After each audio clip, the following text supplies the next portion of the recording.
Good morning, everybody. It's my absolute pleasure to welcome so many people here today. Hopefully everybody's expecting to take some time out today to reflect on the importance of removing restrictions in our practices and enabling autonomy for the people that we support, particularly today using technology. My name's Amy Lewis. I'm Director at Just Checking. I came to Just Checking just over 4 years ago now to lead our Just Roaming work. And that was following a 20-year career supporting, managing, and then operations managing a wide range of services for children and adults with learning disabilities and autism.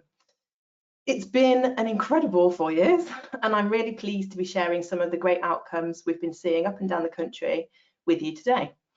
I'm also really pleased to be welcoming our guest speakers. So we have Luke Joy-Smith from Dimensions. Morning, Luke. We have Janice Rogers and Chris Murray from Manchester City Council. Morning, both. And we have Lindsay Way from Active Prospects. Hi, Lindsay. And we've also stepped in. We've got our very own Dwayne Mathers from Just Roaming, and he'll be supporting Luke with one of Dimension's case studies that he supported. I'd like to thank everybody for really kindly volunteering their time to share their stories of best practice, how they've used Just Roaming technology to deliver support differently. They've all reduced restrictions and enabled choice and control over support for the people that they serve. So thank you to everybody in advance for your time and perhaps a little bit of bravery coming on today to share this. If you have a look at your control panel, it should be top right for most people. You'll see a questions box in there, a little bit further down in it. If you can't see your control panel, just have a look for your blue snowflake or flower. There's debate on what that looks like. And any questions that you have throughout the session, we will be answering in the Q&A session at the end. So if you just pop them in there, then we'll pick them up and work them through. Hopefully, most people will have seen the video that we sent out before this, but if not, I will give a really brief headline on what Just Roaming is and what it does, so that you've got that context. Just Roaming is a real-time, personalised monitoring and alert system that we designed in and with supported living services to enable adults with learning disabilities and autism to live more independently in their own homes. Staff log into a handset and they receive real-time alerts that are prioritised across a group of homes, perhaps flats or bungalows, where staff are delivering support. Quite simply, it's there to make sure support is there when it's needed and not when it's not. Just Roaming uses discrete motion sensors and a range of other sensors to support a least restrictive approach, and it combines a range of our own door activity, heat, light, weight and sound sensors with other third-party technologies. So that might be things like telecare devices, health devices, epilepsy devices, and also things like that are a bit more digital, like GPS wearables, and also smart home controls. The idea being that it keeps everything in one place for staff for ease of use, and also to enable a more advanced capture of specific behaviours and events.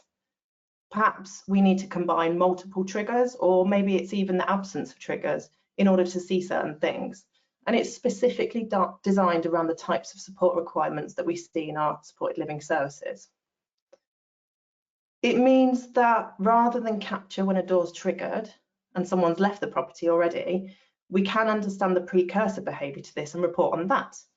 Or maybe understand that someone's becoming distressed and ask staff to respond to that situation. Or know that the person needs some time and space alone in their own home, and be able to provide that whilst also ensuring at the same time that any risks are alerted to so staff can return when they need to. We also aim to build in a means for the person to actively call upon support.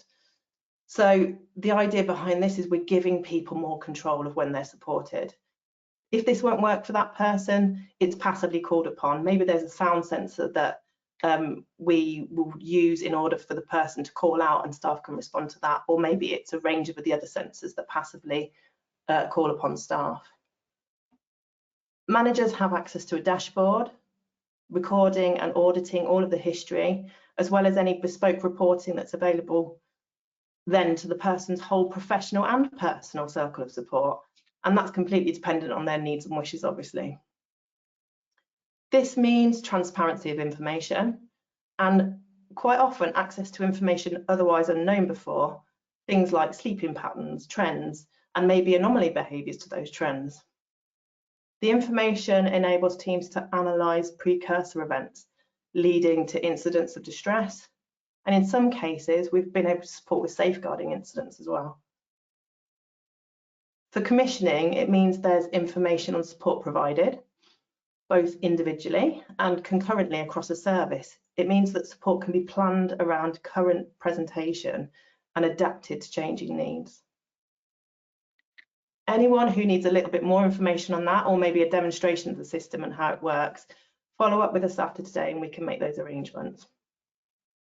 But the aim of today was really to look at the outcomes of this work, looking at how we can deliver support and manage risk proportionately, equally weighting choice and preference with safety and prevention. Pushing forwards and trying new things might feel risky, I'm sure it does for most people. And change in the face of today's challenges might feel like it's too much. It does take time and it does take energy and commitment to deliver that vision of something different or even better.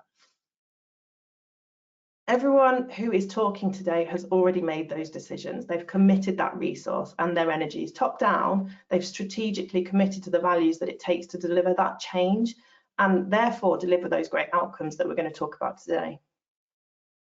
So how has this been done? In all cases, we take a methodical approach, one based on evidence and individual need. It's a partnership for each stakeholder to play their part in this. By communicating with everybody effectively and sharing that vision, there is a big piece on winning hearts and minds and what that looks like. We've got easy reads and resources that you can use or will sit with your teams. We can reassure staff, families. We use a lot of case examples, just like today. That's why today is so important. We then conduct a baseline assessment and everybody collectively agrees a tech support plan. This means that we are understanding and reflecting on the way that support's delivered now, and we're proposing that potential for change. And that's then evidenced. An activity assessment might be useful or a test of change, and then we can risk assess that impact. Can this work in practice? And it's not about getting to a position where everything's set in stone. Actually, this is about being mobile and being able to change things as we go along. Once everything's agreed, we will support to train your teams up. We can be there on the first day or night as you go live. And we see ourselves as a partner to your support. For this to work, staff need to depend on us and they need to depend on the technology. If someone needs us at 3 AM, they can get hold of us, they can ring us up. We monitor systems daily to make sure that they're fit for purpose and that they're being used correctly as well. If something breaks, which obviously we hope it doesn't, but things do, we'll fix it. And if you need urgent information for tomorrow's annual review or meeting that you're preparing for, we can get that to you. It's about being there, isn't it? The data and the reporting from the system then allows for that continuous review. We know what's working and what's not because we reflect on the outcomes together. I really hope that today's session will leave you feeling inspired, give you some great examples of how this can work in practice, and ultimately help us all to focus in on the core of what we all do, which is supporting people to live their lives their way. So now I'm going to introduce you to Luke Joy-Smith. Luke is a project director, or the project director at Dimensions, and has been responsible for the small task of introducing a charity-wide approach to embedding technology throughout Dimensions. We've been working with Luke for about 3 years now, and he's going to be talking to you today about the benefits of just roaming to Dimensions and the approach they took to introduce this. Thanks, Luke. Thanks, Amy. Thanks for the opportunity to let me share and echo a lot of what you're saying. Just to give some context, Dimensions is a learning disability provider and we support around 3,000 people across England and Wales, and we have about 6,000 colleagues. The reason for saying that is it just highlights hopefully the complex range of supports that we have to provide. And it's always important that we provide a personalised support and package of support for every single person. What we found with Just Roaming is it's very rare that there's a single solution, but here we found something that is highly effective, highly responsive, affordable, and also pretty future-proof. If I talk about it through two particular lenses, this helps someone to increase their independence, skills, and control, whilst also helping to ensure that we keep people safe. So the potential to do that for every single person is quite an opportunity for us to explore.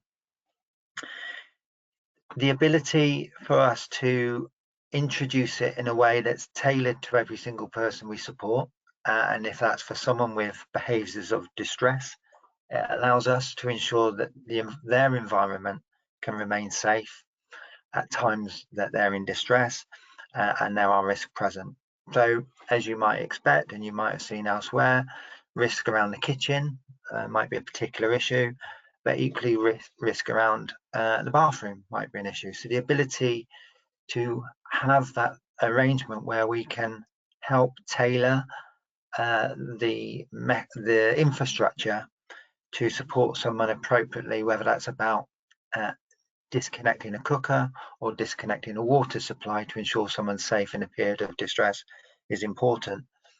But it's not just about the restrictions, it's about the ability to increase that independence. So having the ability to track this through data and trends enables us to identify key moments in everyone's day or week to see where actually there are peak points where we might want to adjust our support to help increase someone's independence. So I've talked about it being personalised, talked about it being safe. The APIs is key, as is the data. And I think what the data provides is a mechanism and range of input that is at a very localised level that our local managers and our local teams can use and understand to inform their practice day in, day out. And without that, if that's not understood and it's not being used or it's not being valued, there's the risk of this piece of equipment or any piece of equipment becoming quite a dusty ornament within everyone's homes. So it's a fluid and adaptable system. So the data is a key. I just want to move on to the next slide, if that's okay. So this isn't about us just feeling it's appropriate. It's about it being designed with the person we support. It's about being future-proof for their journey, and it's about the involvement of them and their families being part of this and having access to that. So for us, it's become very much a model of support that we put in the architecture of every new build, and it's something that's got the ability to retrofit where we feel it's needed and appropriate. I think what we found, and the last thing I want to say is, where we found that this differs to other solutions, and there's lots of good solutions out there, but where we feel that this differs is the ability for it to communicate and talk to other pieces of technology or other aspects of people's everyday lives. So if we're wanting to ensure it links up to whether that's movement detectors, epilepsy sensors, or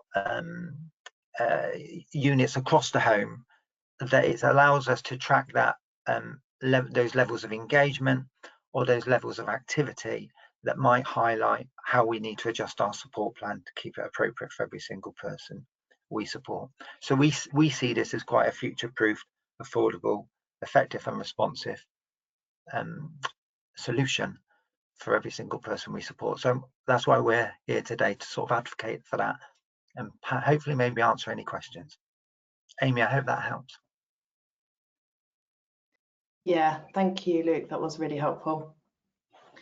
Is there anything, 'cause one of the things that we've been really lucky enough to be involved with Dimensions is that kind of design stage of a new build, and that's something, you know, perhaps a lot of other places we come into it at a later stage and it's more retrofit.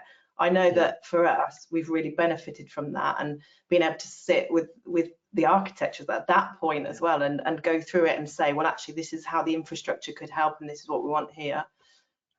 Is there anything about, you know, that kind of being able to design this from scratch that you want to share with anybody? And I suppose what made you involve tech in that decision making when you were thinking about new builds?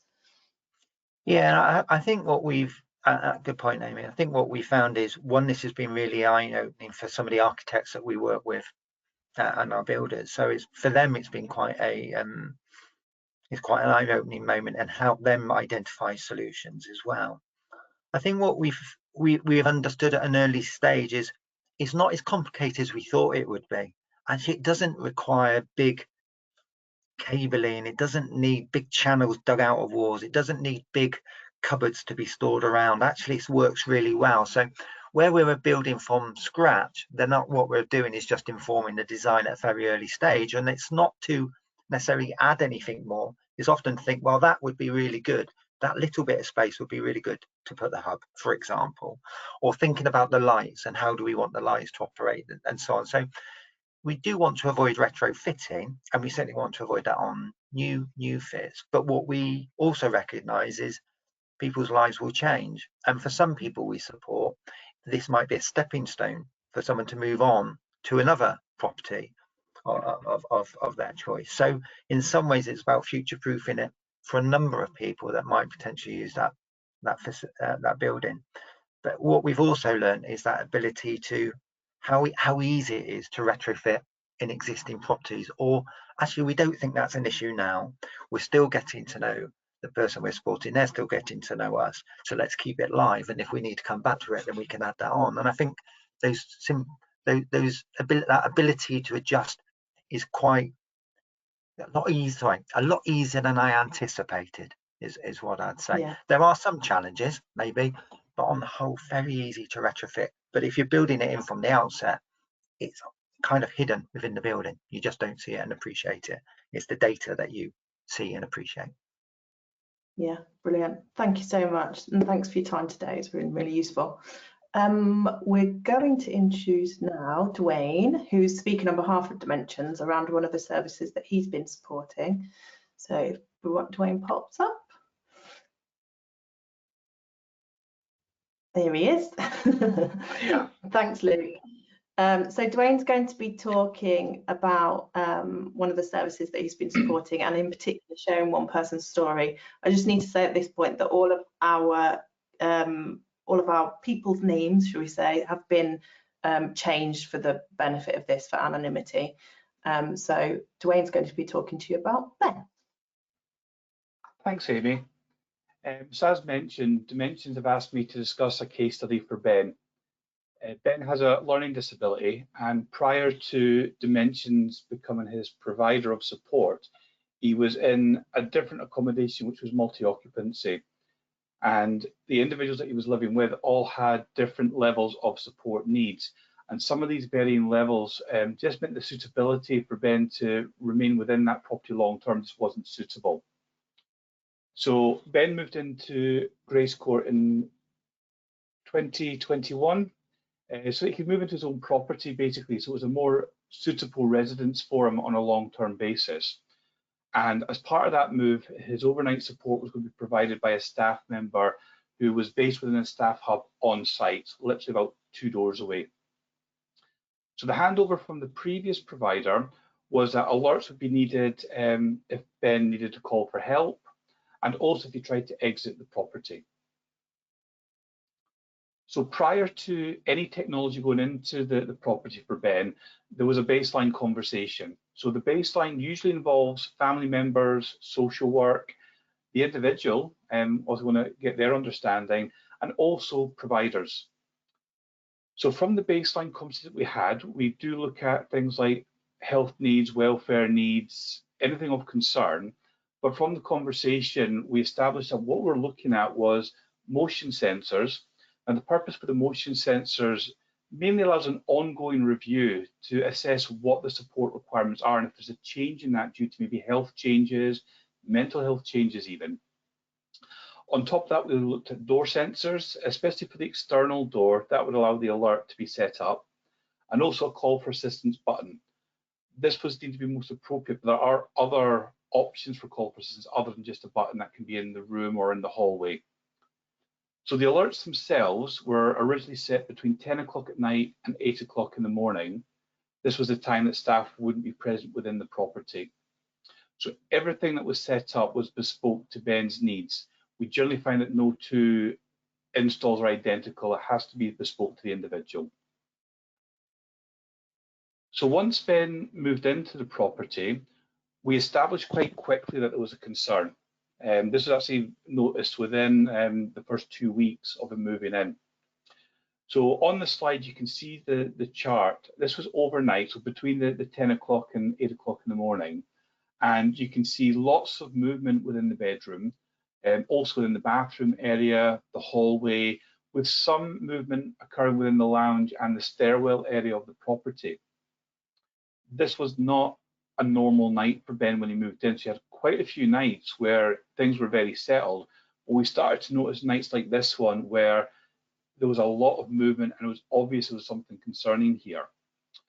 So following discussing this with Dimensions, and they went away and looked into it further and speaking to the previous provider, it was discovered that Ben can have periods of anxiety and that PRN medication is sometimes required to help with this.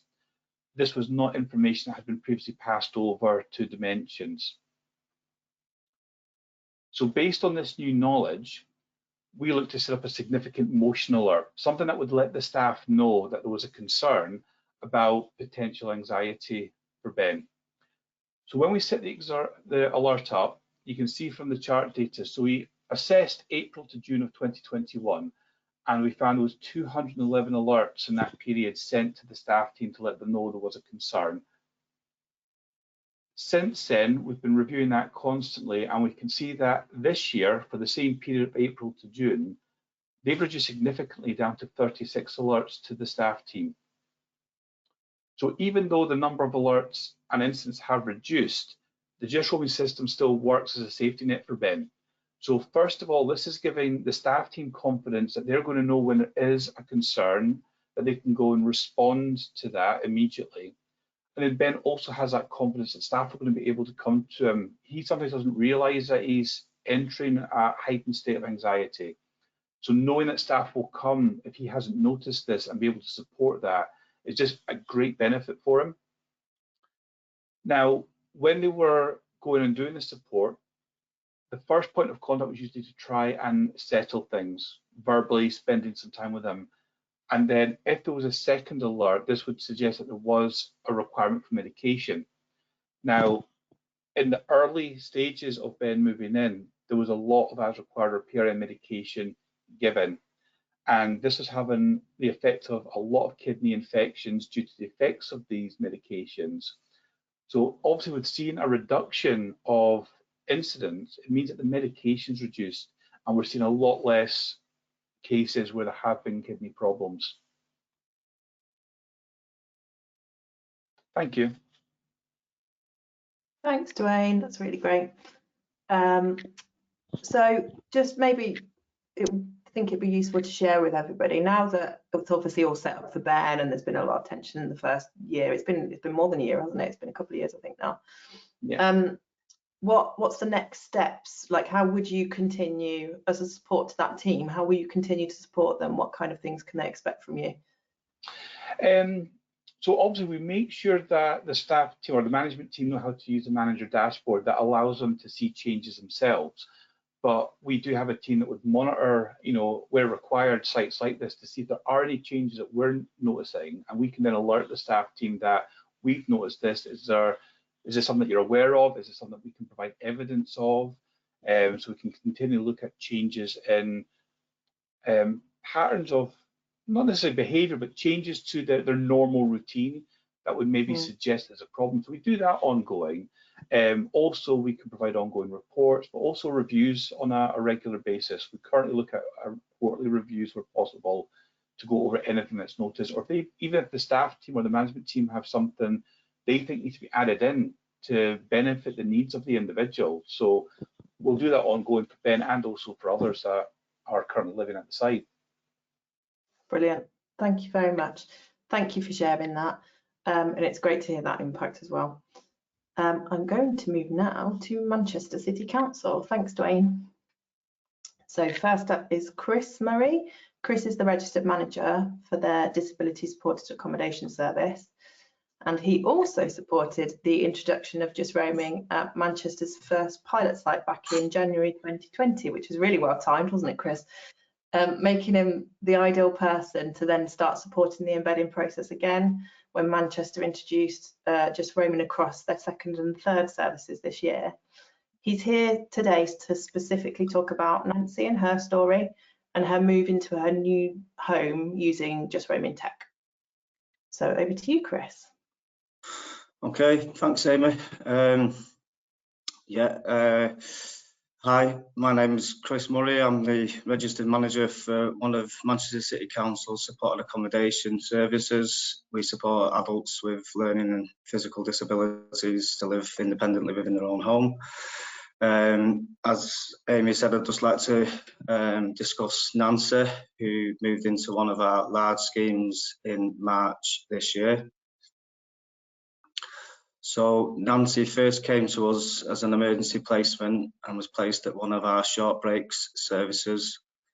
It was quite clear from the very beginning that Nancy found it difficult to adapt to her new placement and surroundings. There was a number of incidents of challenging behaviours that were occurring on a daily basis. Nancy has a learning disability and epilepsy. At this time, she was receiving 2-to-1 support in a residential setting that didn't quite meet her needs. Due to this, Nancy would often display challenging behaviours, some that could lead to physical aggression towards staff. Nancy found having 2 members of staff with her overwhelming and the support too intensive and restrictive.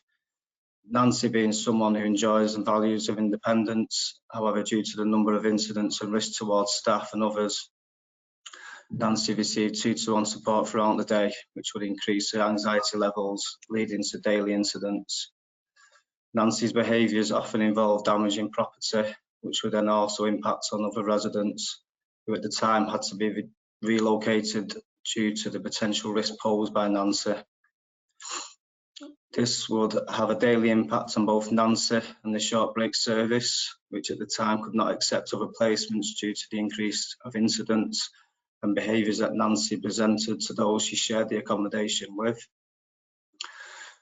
You know, it was clear this model of support was clearly not working for Nancy. It was restrictive and limited her independence and daily living skills. Due to Nancy's epilepsy, she will experience cluster seizures over a period of 4 to 5 days every month, and this is referred to as seizure week. As you can imagine, this can be quite a distressing time for Nancy, and she requires support with medication and reassurance and emotional support to help get her through seizure week. So as part of Nancy's ongoing assessment, she was assessed to move into one of our large schemes within our supported accommodation service. The scheme consists of 20 large independent apartments, which have their own kitchen, lounge, living room and bedroom, and that are of a high spec. The scheme has a hybrid model of support, with some tenants requiring static support teams with access to a float team for additional support, and others that require less intensive support and who are more independent and can access the float team when required. The scheme had been identified as requiring the use of tech-enabled care, and it was felt that once Nancy moved in, and with the use of Just Roaming, that this model of care would better suit her needs. The team at Just Roaming worked with Nancy and her support staff to better understand her risks and map out a technology-driven support package that would work best for her, as Nancy's anxieties and distress levels are often driven by her aversion to being continuously monitored. Sorry. The project team worked to optimise technology that would provide Nancy with personal space and independence. She was set up with a call for assist button so that when required, she can request support. Alerts were also set up regarding Nancy's epilepsy and for when she exits and enters the property, and if she is in the kitchen for a prolonged period of time, so that staff can ensure she is safely using facilities within her own home. With the use of just roaming, staff are now able to know where Nancy is and that she is safe without the need for two staff being with her at all times, restricting her independence. And Nancy has the reassurance and knows that in the event she needs staff support, that she can call on them with a call for assist button. With the help of just roaming, Nancy is now able to utilise a shared support model whereby staff are available from a communal area when Nancy requires assistance. Just roaming has enabled her to access support without the feeling of being watched, which has greatly reduced her anxiety levels and incidents of challenging behaviours. At the time before Nancy moved in, she required 2 nursing staff daily from a specialised nursing team, and there was a significant cost incurred with her care package due to the specialised nursing team and the number of support hours that was required at the time. After 5 months with the system in place, the number of physical incidents have reduced significantly, and after a successful transition period, and with the use of just roaming aiding this successful transition, the nursing team was removed and support hours were reduced. Staff now see Nancy as a much calmer and happier individual within her own environment, which meant moving away from a 2-to-1 support model. This has now enabled Nancy to gain a better relationship with staff. She now regularly goes out in the community with staff, with a staff member supporting her. We're looking at next steps for Nancy, so it's to further enhance her independence with the use of a just roaming GPS pendant, so she can enter the community independently and continue to develop her independence further, which will no doubt have a positive impact on her mental health and well-being as she continues to develop her new daily living skills and continues on her journey and her new life living independently within our service. So I'd just like to say in summary that with the use of just roaming, a placement that at the time was viewed with a considerable amount of anxiety due to the ongoing daily incidents of physical aggression towards staff and destruction of property, this is now viewed as both as a surprise and a success by all those involved from the very beginning. This is due to the successful transition, the significant reduction in behaviours and the significant increase in Nancy's independence. What was seen at the time as what would be a very difficult placement can now be seen as a real success story for all those involved, including the support team and of course Nancy, who has become such a great addition and a valued co-tenant within the large scheme. She has made friends fast and is an absolute joy to be around for all those living at the scheme and involved within her care. Nancy's case just goes to show how much can be achieved with the right environment, right level of support, along with and the use of just roaming and the tech-enabled care model. And finally, we've had some lovely feedback from Nancy. This is a recent quote from Nancy after one of our focus group sessions with the citizens living at the new build scheme. Nancy is quoted as saying, "I'm living my best life because of just roaming. The call for assist pendant makes me feel like I have more control. I feel more aware and feel safer because of the call for assist pendant during seizure week. And I feel I have more independence now and I don't have staff with me all the time." Thanks. Back to you, Amy. Thanks, Chris. Really good to hear Nancy's view on it as well, and that is working for her. I think you made a really good point there about how this is, you know, a balance between the right environments and the right support planning and the tech together, and it's the combination, isn't it, that makes this work so well for people. I understand from one of your services you've had a CQC inspection already with the just roaming in place. Is there anything that they said about it or any comments that were made around that you'd want to share with everybody? I mean, I think for me personally, I was at the time a new acting registered manager, and being part of the just roaming project with the new builds and everything that went along with the service at the time, we had an unannounced inspection, and for me, knowing how just roaming had improved people's lives at one of the new builds that was open with just roaming, it just gave me that confidence just to be able to share some really positive stories with CQC. It was an unannounced inspection, and we could really evidence ways that, you know, we're taking positive risks, you know, increasing people's independence, and yeah, it was highlighted on the CQC report, finalised report, was to sort of show that, you know, there was the evidence base to show that just roaming and the assistive technology was giving people that independence. And I think with the use of just roaming and some of the data that we could collect as well, that was part of our evidence base that we could show to just roaming, we could to CQC, sorry, and we could show how incidents had significantly reduced since just roaming and the new builds were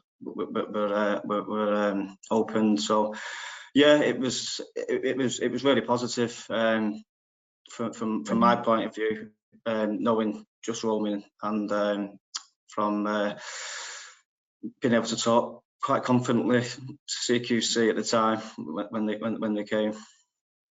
Brilliant, thank you so much. So we're going to move on now, Chris, thanks for that, to Janice. Janice also works with Manchester City Council as a support coordinator for their disability supported accommodation services in the south. She's going to talk to you today about Peter and how tech supported his recovery after a life-changing event for him. Over to you, Jan. Thanks, Amy. Morning, everybody. My name's Janice Rogers. I'm a support coordinator at one of the new builds in Wythenshawe. It's a large building with 20 self-contained flats, and we have a vast diversity of ages. Our youngest resident is 19 and our oldest resident is nearly 70. And there's also a vast range of support needs as well. Some people only need 3 hours a week, and we've got some residents that actually access support 14 hours a day. But our aim and commitment is enabling our residents to live the most independent life possible. And with just roaming, we're finding that's becoming more possible. So Peter moved into Scout Drive in March 2021 after the shared house he lived in as part of the disability supported accommodation service closed. Peter was quite mobile, quite independent when he first moved into Scout Drive, but unfortunately, in the April of 2021, Peter had a major stroke and his support needs changed significantly. He spent a long period of time in hospital, and when he came home, he needed staff support in his flat 24/7, which included one-to-one staff support through the night and 2-to-1 staff for personal care during the day. We had no way of knowing if Peter needed support through the night. He was incontinent and also at risk of trying to get out of bed and falling. So we had to have the waking night staff stay in his flat overnight, and they made regular checks on Peter, which would disturb him, made him angry and irritable. So the following days, this had an impact on his recovery, as because he was tired during the day and didn't want to engage in his physiotherapies, it put his recovery back. It was clear to everyone involved in Peter's support and rehabilitation that he wasn't happy with the current situation and the support that he was receiving through the night because of the disturbances. Due to his frustrations was taken out on the support staff, and it was aimed at them, which significantly increased the amount of incident reports we received, the amount of paperwork we had to go through, and it became untenable really with all the incident reports that were coming through. Scout Drive was identified as a candidate for just roaming, enabling care tech, and Peter was high on the list for the technology to support him to be more independent through the night. The tech team at Just Roaming liaised with Peter, the coordinators and his support team to develop a technology-enabled support package to best meet Peter's needs. This entailed the induction of an enuresis sensor. An enuresis sensor provides a discreet and efficient means to detect involuntary urination or incontinence and raises an alert if moisture is detected. It ensures carers can respond quickly if they are needed, but otherwise do not disturb the user's sleep. and a bed weight sensor, which when triggered would alert staff that Peter was not in bed. Peter is also able to utilise a call for assistance button so that he can request support when he wants it. This provides Peter with the choice and control over his support overnight.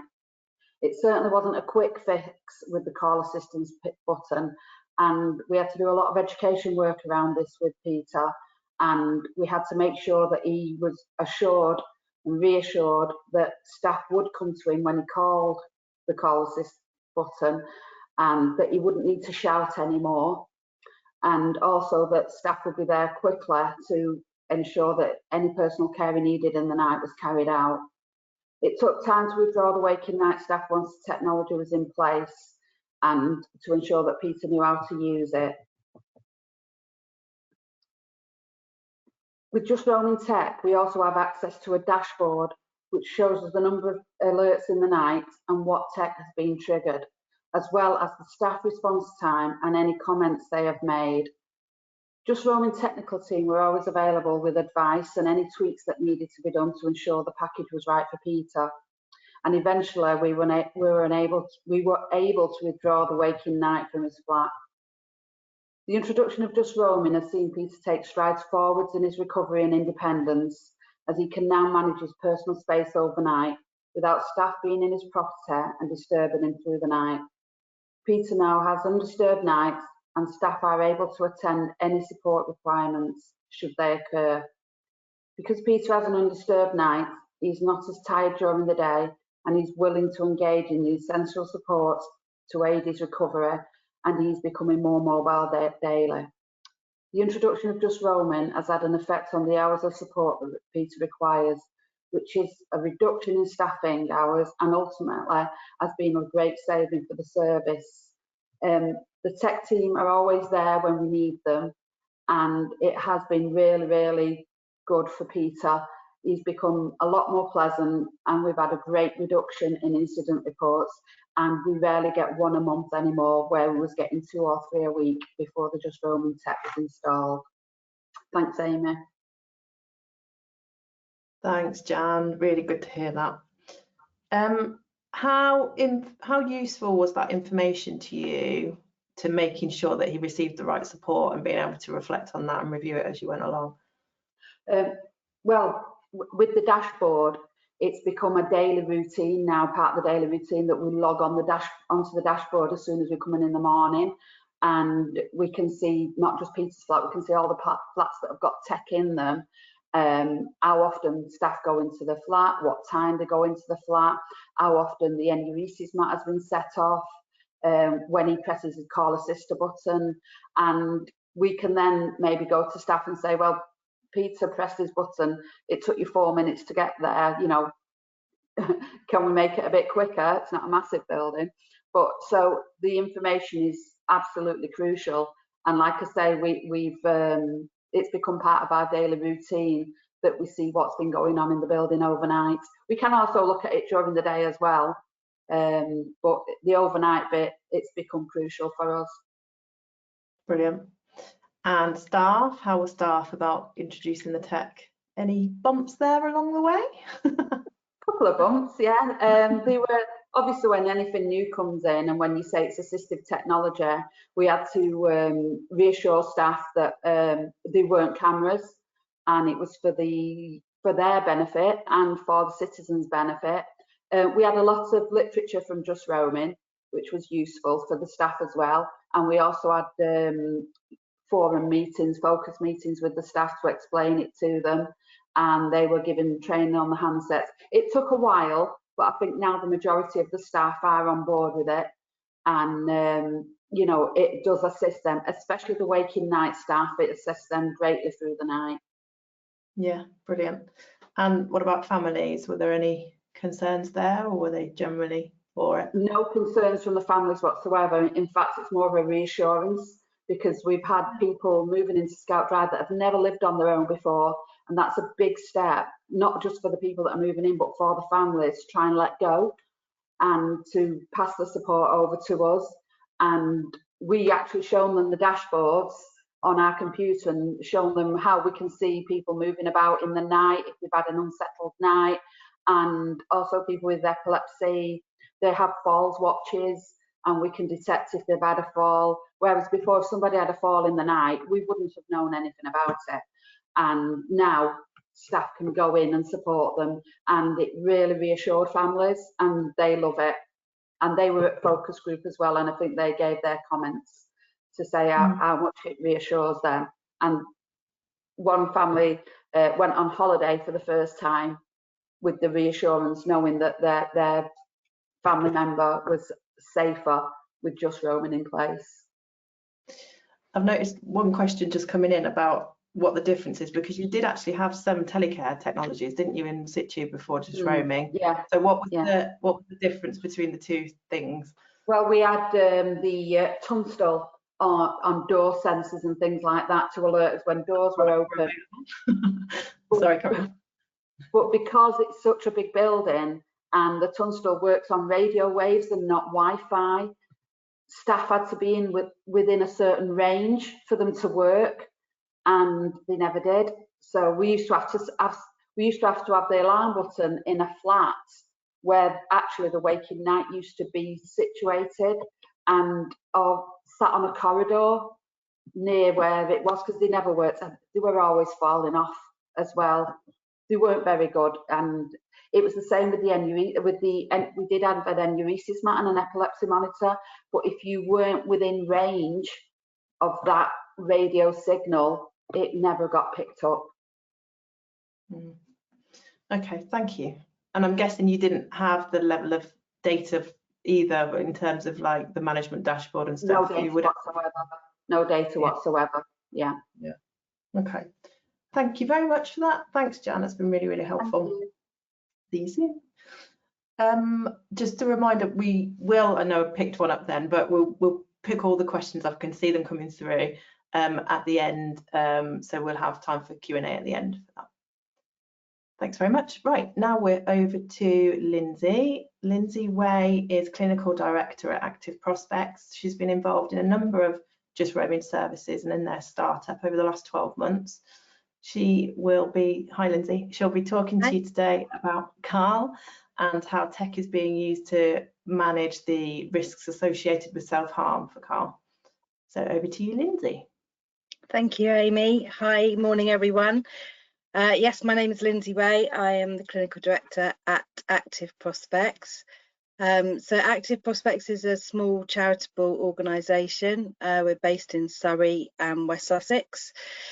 And we provide housing and support for adults with learning disabilities, neurodivergence and mental illness. So we focus mainly on creating community solutions for people who have spent a long time in hospital as inpatients. And part of that is creating a bespoke solution for them, so from build upwards. And a big part of it is the tech solutions that are available for people. So when we met Just Roaming, we were already looking for different tech solutions. And I think the thing that drew us initially to Just Roaming was the fact that it was designed for people with learning disability and autism. So a lot of the concerns we had about other solutions had already been covered off by Just Roaming. So that was great. So I'm going to give you a small case study for a gentleman called Karl, who is a young guy. He has a diagnosis of autism, ADHD, post-traumatic stress disorder, and emotionally unstable personality disorder. He does not have a learning disability. So Karl had been living in shared support in a mental health service. And he was really struggling with that. He was struggling with sharing his space with anyone, but particularly with other people who may have periods of being unwell. And on top of that, because of the post-traumatic stress that Karl had been left with following hospital admissions and adverse childhood experiences, he was really reluctant to work with any care professionals, which led to him being verbally abusive to doctors or psychiatry, people like that, and he had been discharged from the community mental health team as a result of not engaging. Karl also self-medicated with both legal and less legal substances, so his mood state was often a bit of a roller coaster, and he was self-managing that to a degree, with high use of things like caffeine and energy drinks alongside some less legal substances. The main issue for Karl was, well, the main issue for us actually was he had a very high risk of self-harming behaviour, and he had suicidal ideation. So there was a risk to life with supporting Karl as well. Next slide, please. So what we did with Karl was work with him to identify what safe would look like if he was to live in his own flat. Now, he wouldn't have coped at all with having staff with him in the flat. That would have been very detrimental to him and his mental wellness. So we looked at an assistive tech solution. So he moved into a flat, 1-bed flat, and we installed just roaming. So we were able to see patterns of movement around the flat. We were able to see if he was in or if he was out, which was very helpful. But also we used activity sensors. So we were able to put sensors in specific places that would alert us if Karl was doing anything that was unusual or unexpected. So he had sensors in his medication cabinet, which allowed him to self-medicate, which gave him a huge boost of independence and a feeling of being trusted. However, if he opened that medication cabinet at a time we weren't expecting, or if he didn't open the medication cabinet, or if he opened it and it was open too long, something like that, then we are alerted. And because we're alerted, we can immediately message him. And there's an understanding that if he doesn't reply to that message, that someone will ring him. And if he doesn't reply to that, someone will turn up and knock on the door. He had a limited amount of medication in that medication cabinet as well, so he was never at risk of overdose, but we were able to really closely monitor how capably he was self-medicating. We also had for Karl a harm reduction strategy. So he has a box that contains items that he may self-harm with, and that box has an activity sensor on it. So if he opens the box, a message is immediately sent, an alert sent to his staff team, which enables us again to do that, sending a message to him, check he's okay, then ring him if he doesn't answer, and then knock on the door if he doesn't answer that. So that was incredibly helpful. Of course, it helps that Karl was very willing to follow that strategy and wanted to get better. He wanted to be safer. So it was very helpful that he was following that strategy as well. But the alerts allowed us to intervene as quickly as possible. He also had alerts on his knife drawer as well. So if his kitchen knife drawer was open at an unusual time, staff could check in with him over message to just make sure that he was cooking and wasn't in a low mood, etc. And he has the panic button, so he calls it the panic button, a call for alert, a call for help button. So if he needs assistance, he can push that button and staff can immediately ring him in that instance. So all of those activity sensors work together to help reassure Karl, but they also really helped reassure us.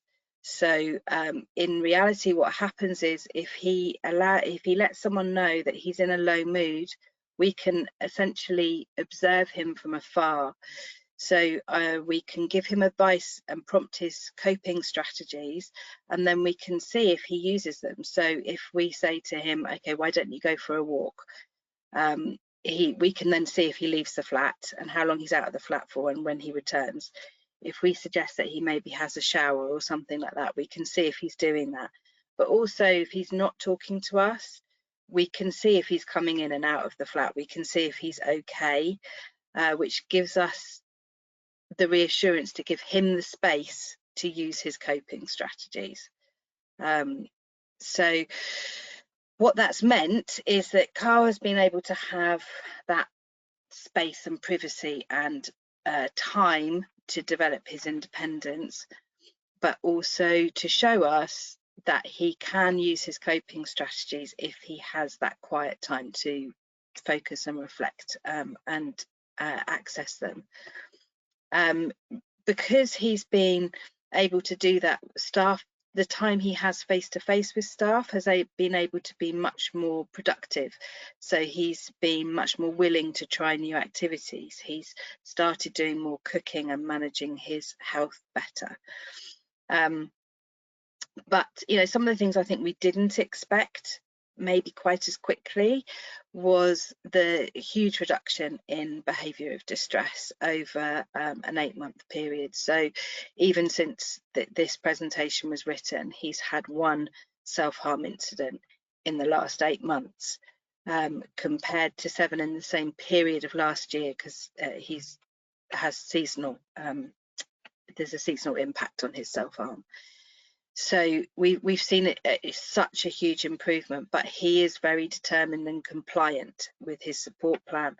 And he himself said to me that he forgets that Just Roaming is in there. And when he says to me, "How did you know?"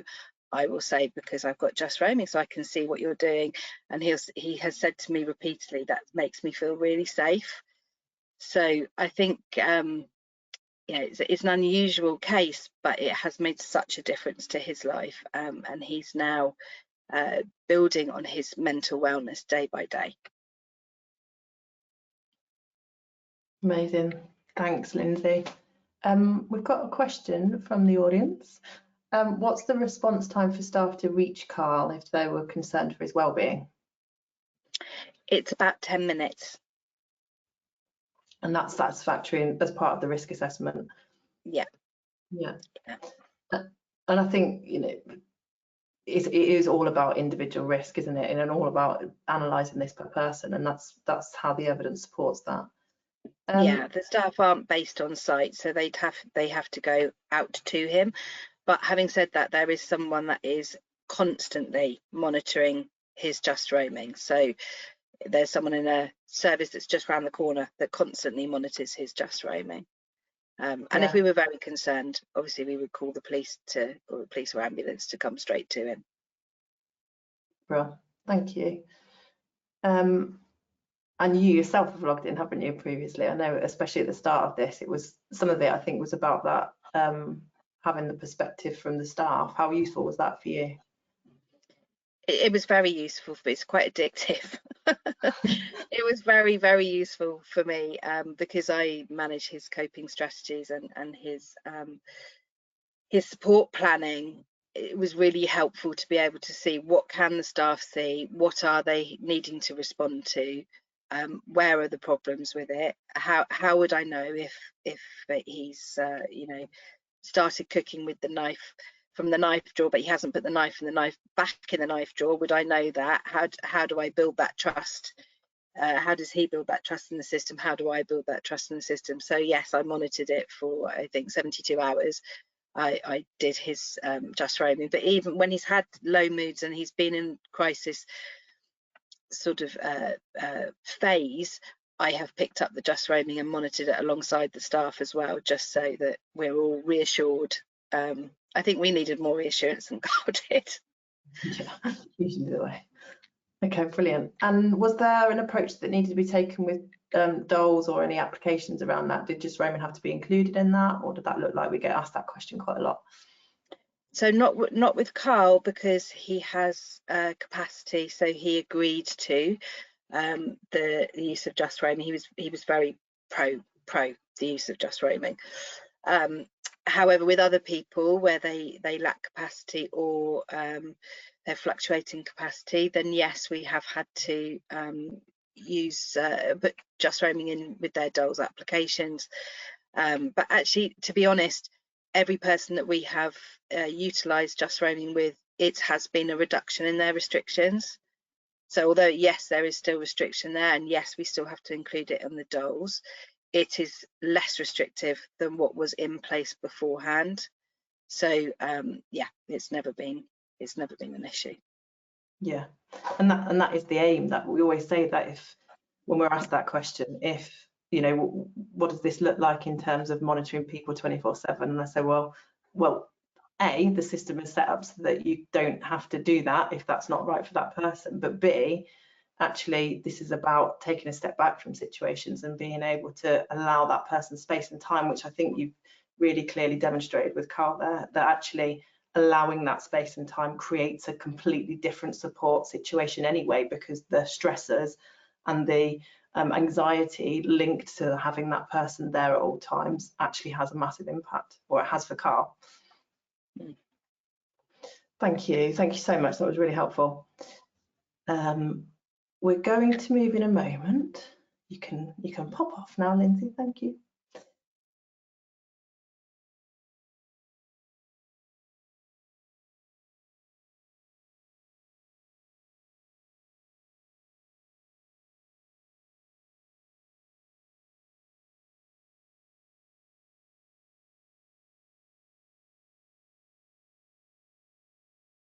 Apologies, I just realised I should be on screen.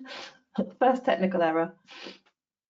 I think what we've heard across the board today is an attitude of aspiration for the people that we support, and teams that are really in tune with what the individual is telling us that they want. You'll know yourselves from, you know, transitions, or when we pass on information and when we share information, particularly those transition periods. I find it's not generally a list of people's strengths, it's more a list of the risks and the what ifs, and I think we've heard a few of those stories today, the incidents that took place in the past, and perhaps some of the worst days of people's lives and the things that can't be done. But what everybody's done today, or what everybody's talked about over the course of the last few years where they've worked through these situations, is the success in flipping that and starting with the person's capabilities and what could be done with support and what they want to be done with support. So basing our plans on their strengths and what we need to do to build on those strengths and build that up. And it is a continuous growth. And with this, as you've heard, comes a positive attitude towards risk. Having that professional awareness of risk, but not letting it prevent opportunity for people, I think is a real fine art. Risk exists in all things we do, in all of our day-to-day lives. There's a level of risk, however, that I think is really important and required to challenge people, to help them grow. How do we learn without failure? How do we progress without making some mistakes? It's that conversation, isn't it, about balance and what is the acceptable level of risk, which we've already, I think, had questions about today, to ensuring that the person has that control over their day-to-day lives, which is really, really important. What perhaps everybody here is undersold a little bit today as well is their role in delivering that change. So each person has been leading their teams to think differently. And I know I've had this conversation with lots of managers and team leaders that our role as support staff is ultimately to make ourselves less needed as people grow and they develop and they move on. We don't want to get complacent in our practice and say this is how it always was and this is how it should be and this is how it always will be. We really should be looking at that progress and that change. It's our responsibility to make sure that we're enabling people to develop and providing just the right support for them at that point in time. And speaking a lot to staff too, we know that for them this change is quite scary, and it's often the hardest thing for them is about taking that step back from that real protective role. I think I understand this a little bit more recently from a personal level. My brother lives in a supported living service, and he moved from the family home a couple of years back, and quite often he'll come to stay with me on the weekends. And one weekend, not long after actually him moving in, we were making dinner, he picked up a sharp knife, started chopping the vegetables, and my instinct as a sibling in a family who has always protected him and perhaps done for him, growing up was to breathe initially, then kind of stand over him, ready to step in, but actually he was okay. And this was more about my feelings towards this situation than his. And if you could see his face after, and the pride that he takes now in cutting his own food and making his own meals, he sends photos through on a daily basis often about the things that he's cooking for himself. I was nervous, but his feeling was proud. And actually, we need to start looking at it, don't we, from that person's perspective. Do they want somebody doing for? Do they want someone even doing with or being with? And obviously there is risk to this, and we've talked a lot about that balance and what that looks like. But actually, are there occasions where we can risk assess it effectively and we can be supporting people to do more for themselves? So the takeaways perhaps from today, it starts with values, doesn't it? We've talked a lot about change and what that looks like, but what are our values for people? What are we aiming to achieve? We have to get everybody on board, and that has to be everybody at all levels, and enthusiastic leaders will help with that, as we've seen today. I find, and I think everybody here has said a couple of times, that it's actually easier than we thought, and I think it's easier to build a plan when you start with the evidence of that situation. What's happening now? Why is it happening? What could be done better? Then we can test it and then we can change it. So it's about that evidence base, isn't it? Having that information means that we can make suitable plans. And of course, it will take a lot of work and it will take our time.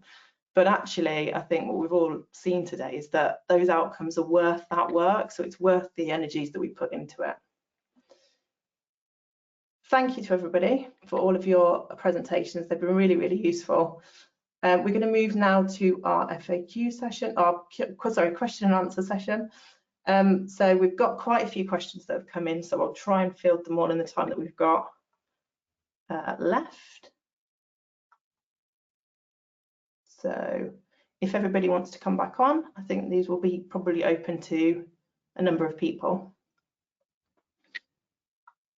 Hello. Hello. Hiya, you okay? So there's a few kind of technical ones which I'll field to Dwayne, I think. Can you expand, or actually, I think there's a few people here that have used it, but can you expand on the features of how the pendant works in the community? So, go on, Janice.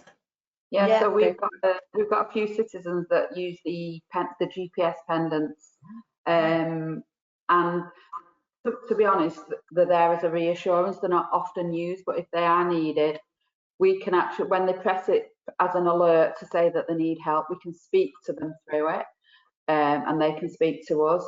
Also, we can track where they are.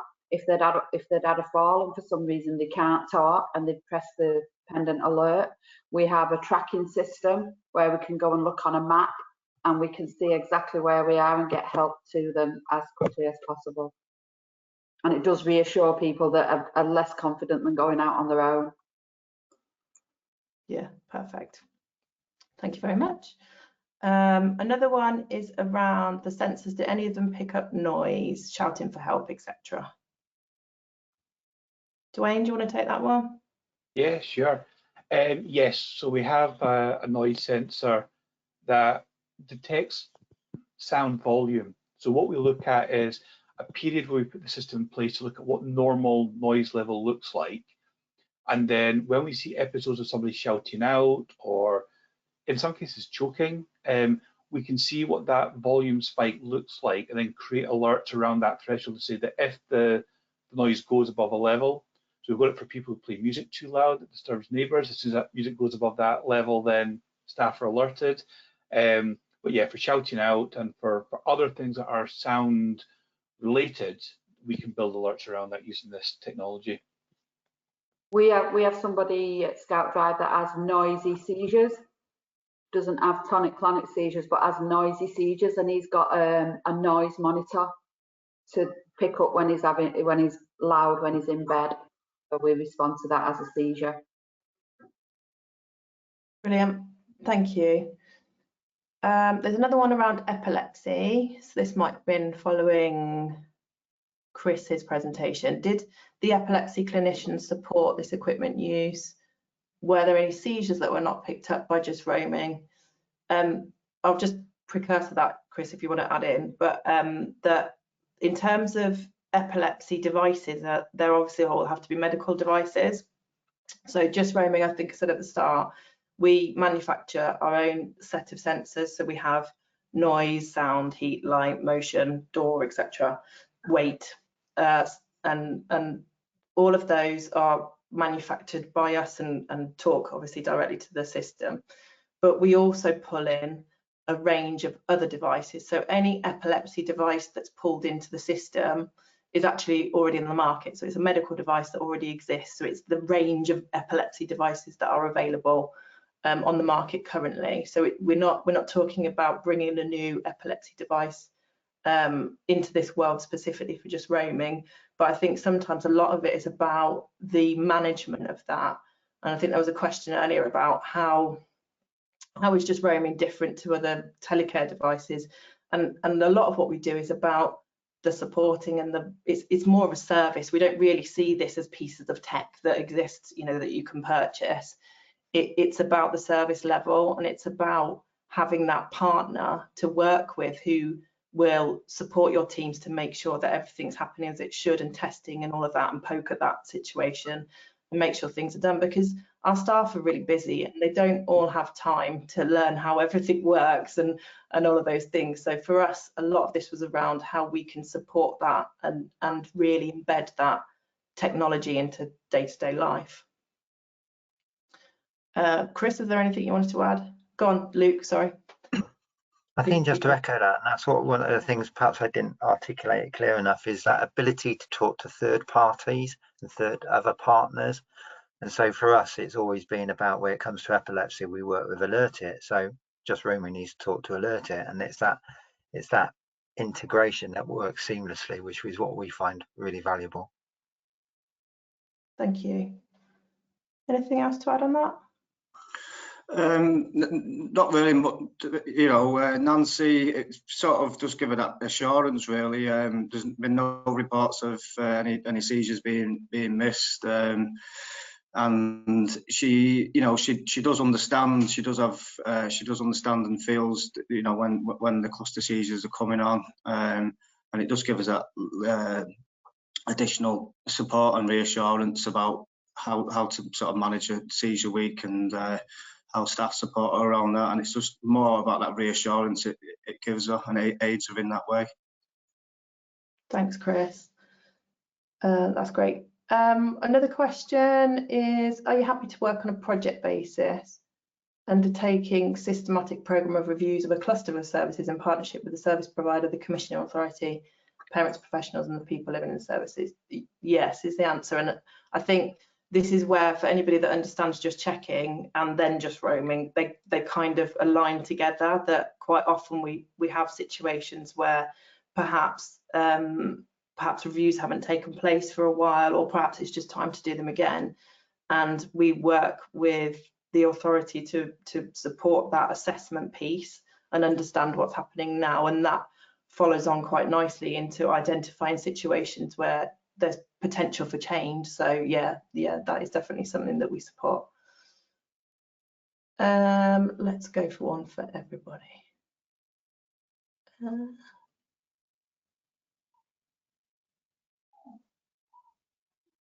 How long does it take to set up? So I think this ranges, doesn't it, for different people in terms of what they've got going on at that point in time. But Lindsay, do you want to answer that one? I've just landed you in it. Is that Amy? Because we're probably the people that rang you on the Friday and said, oh look, we need it in by Monday. Yeah, that might be why. Yeah. It's very quick. As long as you are very clear about what you need, and you are able to have a conversation with Just Roaming about the needs of the individual, and that they anything around mental capacity and who needs to agree and funding, etc. As long as all those bits are immediate, then the actual getting the kit in and getting it up and running is very quick. you know, we've certainly had it in within a week. We've had it all set up and ready to go. I don't think that's ideal for just roaming necessarily. Maybe they'd like a bit more notice, but it's very quick to do. It's not it's not complicated to get it in and up and running. Thank you very much. There's another question around funding of just roaming and supported living services. Are providers building this into their costs, or are funders paying as part of an individual's support costs? Again, that might be Lindsay can answer from her own perspective, or maybe Luke, etc. But I mean, the answer is we have all iterations of that situation. Yeah. But does anybody else want to chip in on that? Yeah, I'm happy to chip in first, Luke, if that's cool with you. So in our situation, we have built it into the funding costs for the individuals themselves. So we would like to have a conversation with housing benefit or some along those lines about whether or not just roaming should be funded by them. But currently it is being funded for our individuals by health or by social services, whoever is paying their funding. So we added it in. I think with Manchester City Council, Amy, with Manchester City Council, it has to prove that it's it will save us money, although it is for the citizens and the independent living. But I think because we've reduced staff, it has shown since we've been in that it will reduce staffing costs as well. So we've lost a waking night staff, which equates to about £70,000 a year, because it's 2 staff that have to work the 7 days. So it has proved that it does pay for itself in time. Yeah, brilliant. And just back to the housing situation, I think from our experience, it's been easier to gain housing benefit funding for just roaming when it's a new build. It's something to do with the fact that you're putting it in for the infrastructure and it's kind of there from the start. But it has been achieved as an add-on as well. So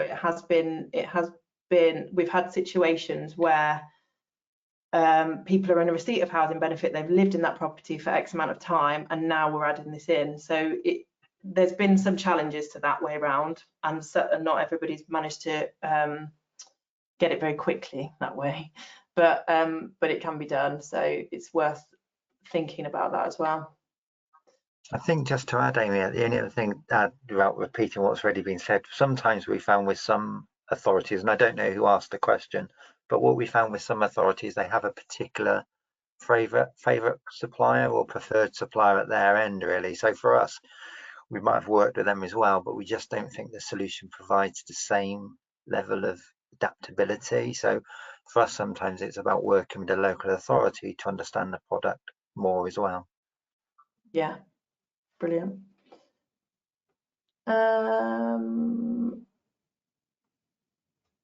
One more around, can you advise how we go about a site visit for a creative technology? Yeah, so we're actually going to send everything through after today.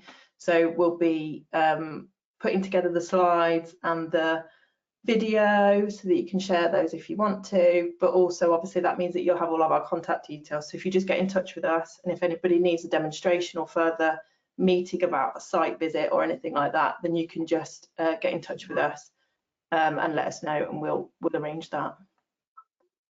I think, have we covered them all? Sam, give me a nod.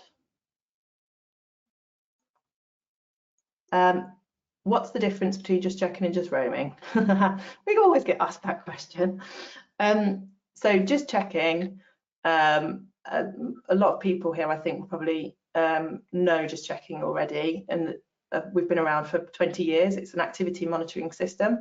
So yeah, we can see the similarities. So it's basically built as a short-term assessment tool. So it's a plug and play kit where you have a standard set of sensors, and anybody should be able to pick that kit up, pop it around a property, understand care and support needs. And it was primarily built for older adults, perhaps with dementia living at home, deterioration might have started and family members need to check in on them. So there's a family element to it, but the majority of local authorities will use it as an assessment tool, so they'll use it in a short-term way.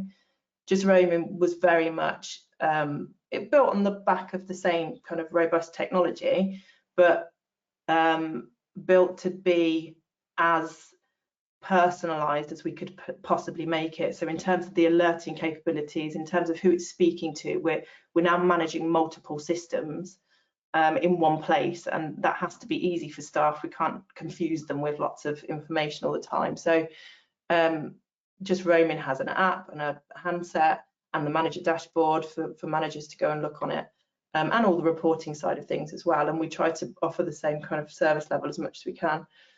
But it really is a bespoke system where you can bring in other technologies, and it's built up around that person's individual needs.